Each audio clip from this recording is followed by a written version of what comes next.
Tokoh Perbukuan Islam 2023 Prof. Hamid Fahmi Zarkarsi menekankan pentingnya literasi Islam bagi generasi muda.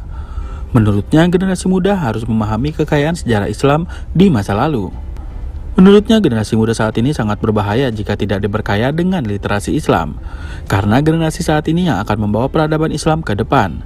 Ia menambahkan generasi muda perlu memahami bagaimana sejarah kekayaan Islam di masa lalu yang penuh dengan pengetahuan. Dan pengetahuan tersebut dimulai dari membaca. Sebenarnya literasi kan terdiri dari 3 hal ya. Tradisi membaca, tradisi berdiskusi, dan tradisi menulis.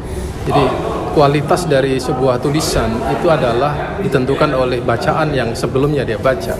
Dan itu juga harus dikaitkan dengan kecerdasan kita dalam mencerna bacaan-bacaan itu, sehingga pikiran kita ini selalu dinamis dengan adanya literasi Islam ini. Nah, generasi muda kita ini sangat berbahaya kalau tidak diperkaya dengan literasi Islam, karena generasi inilah yang akan membawa peradaban Islam ke depan untuk memberikan kontribusi kepada generasi yang akan datang lagi dengan pengetahuan-pengetahuan yang lebih luas lagi. Itulah yang disebut dengan tradisi literasi. Jadi saya menekankan pentingnya literasi Islam.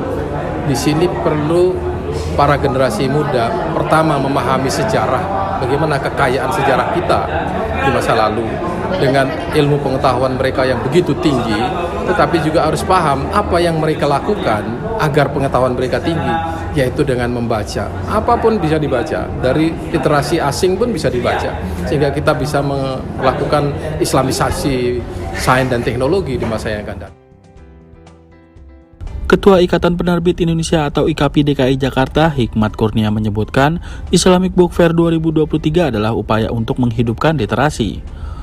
Menurutnya dengan literasi, khususnya literasi Islam, bisa menambah hasanah yang sangat luas dan baik. Saya pikir ini sebuah upaya untuk terus menghidupkan literasi. Kita pernah pasca pandemi itu, tahun lalu kita mengadakan IBF yang ke-20. Dan ini adalah IBF ke-21. Kita berpikir bahwa ruh semangat literasi harus terus dihidupkan. Walaupun memang kita baru lepas dari pandemi, ini adalah momentum baik kita untuk bangkit, untuk menunjukkan bahwa untuk bisa bangkit, untuk bisa maju sebagai sebuah bangsa, literasi menjadi program utama. Makanya kemudian IBF tahun ini adalah bagaimana berakhlak dan berprestasi dengan literasi Islami. Karena apa? Karena literasi Islami itu hasanah yang sangat luas, hasanah yang sangat baik, yang di dalamnya ada value tentang optimisme, ada tentang bagaimana kita bisa berdamai dengan berbagai perubahan yang sekarang terjadi. Sehingga tema kali ini adalah bagaimana berakhlak dan berprestasi dengan literasi Islami. Dari Jakarta, Hafidz Alfiski melaporkan.